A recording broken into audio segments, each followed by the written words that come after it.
టీఎస్ఎంసెట్ 2024 కౌన్సిలింగ్కి వెళ్ళేటప్పుడు మనకేమేం డాక్యుమెంట్స్ అవసరం, ఏమేం డాక్యుమెంట్స్ అనేది మనం రెడీ చేసుకోవాలనేది ఒక్కసారి ఈ వీడియోలో మీకు నేను క్లారిటీగా చూపిస్తాను. అలాగే టీఎస్ఎంసెట్ 2024 కంప్లీట్గా కౌన్సిలింగ్కి సంబంధించి గైడ్ కోసం మీరు వెబ్ ఆప్షన్స్ అనేది ఏ విధంగా ఇవ్వాలి, మీకు వచ్చిన ర్యాంకుకు ఏ విధంగా ఏ కాలేజీలో ఏ బ్రాంచ్లో సీట్ వస్తుందనేది కంప్లీట్ డీటెయిల్స్ అనేది ఎప్పటికప్పుడు మన ఛానల్లో నేను ఇన్ఫర్మేషన్ అయితే ఇస్తాను. సో ప్రతి ఒక్కరు కూడా ఛానల్ని తప్పకుండా సబ్స్క్రైబ్ చేసుకోండి, అలాగే ఈ వీడియోని తప్పకుండా లైక్ చేయండి.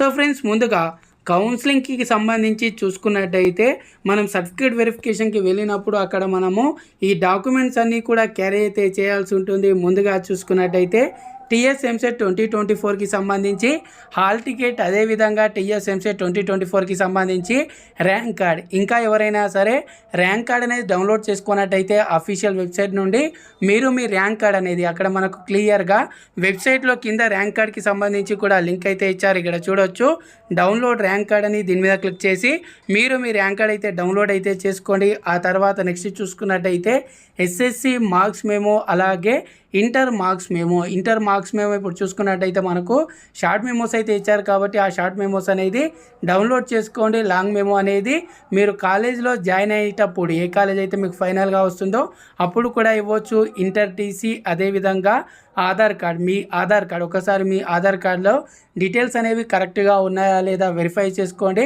ఏవైనా అప్డేట్ చేయించుకోవాలనుకుంటే చేయించుకోండి. ఆ తర్వాత నెక్స్ట్ చూసుకున్నట్టయితే క్యాస్ట్ సర్టిఫికేట్, ఆ తర్వాత నెక్స్ట్ చూసుకున్నట్టయితే ఇన్కమ్ సర్టిఫికేట్ అనేది గుర్తుంచుకోండి. ఫీ రింబర్స్మెంట్ అనేది రావాలంటే ఎవరైతే ఎలిజిబుల్ ఉంటారో వాళ్ళు లేటెస్ట్ ఇన్కమ్ 2024కి సంబంధించి లేటెస్ట్ ఇన్కమ్ సర్టిఫికేట్ అనేది ఖచ్చితంగా తీసుకోవాల్సి ఉంటుంది. ఆ తర్వాత ఎవరికైనా సరే ఈడబ్ల్యూఎస్ అనేది అప్లికేబుల్గా ఉన్న వాళ్ళు లేటెస్ట్, ఇక్కడ నేను డేట్ ఇచ్చాను కదా, లేటెస్ట్ ఈడబ్ల్యూఎస్ సర్టిఫికేట్ అయితే తీసుకోవాలి. అలాగే ఎవరైనా సరే స్పెషల్ రిజర్వేషన్ కేటగిరీ స్టూడెంట్స్ ఉన్నట్టయితే పిహెచ్ కానీ, ఎన్సీసీ కానీ, స్పోర్ట్స్ కానీ, క్యాప్ కానీ ఎవరైనా ఉన్నట్టయితే వాటికి సంబంధించి మీరు డాక్యుమెంట్స్ అయితే రెడీ అయితే చేసుకోండి. అలాగే స్టడీ సర్టిఫికేట్స్ అనేది 6th క్లాస్ నుండి, ఇక్కడ బోనఫైడ్ అనేది 6th క్లాస్ నుండి ఇంటర్ సెకండ్ ఇయర్ మీడియట్ వరకు కంప్లీట్గా మీరు ఎక్కడెక్కడ చదివారు అనేది వాటికి సంబంధించి బోనఫైడ్స్ అయితే ఉండాలి. అలాగే మైనార్టీ స్టూడెంట్స్ ఉన్నట్టయితే మీ 10th క్లాస్ మెమో మీద మైనార్టీ మెన్షన్ చేసి ఉండాలి. ఒకవేళ లేనట్టయితే మీ స్కూల్కి వెళ్ళి దానికి సంబంధించి సర్టిఫికేట్ అయితే తీసుకోండి. అలాగే స్టూడెంట్స్ చూసుకున్నట్టయితే రెసిడెన్షియల్ సర్టిఫికేట్ అనేది 10 ఇయర్స్కి సంబంధించి రెసిడెన్షియల్ సర్టిఫికేట్, లేదా మీ పేరెంట్స్ ఎంప్లాయీస్ ఉన్నట్టయితే ఇక్కడ ఎంప్లాయీ సర్టిఫికేట్ అయితే తీసుకోవాల్సి ఉంటుంది. సో ఈ డాక్యుమెంట్స్ అన్నీ కూడా రెడీ అయితే చేసుకోండి. కౌన్సిలింగ్ అనేది స్టార్ట్ అవ్వగానే మీరు ఏ విధంగా రిజిస్ట్రేషన్ చేసుకోవాలి, కౌన్సిలింగ్కి ఏ విధంగా వెళ్ళాలి, వెబ్ ఆప్షన్స్ అనేది ఏ విధంగా ఇవ్వాలనేది కంప్లీట్ ఇన్ఫర్మేషన్ మన ఛానల్లో ఇవ్వడం అయితే జరుగుతుంది.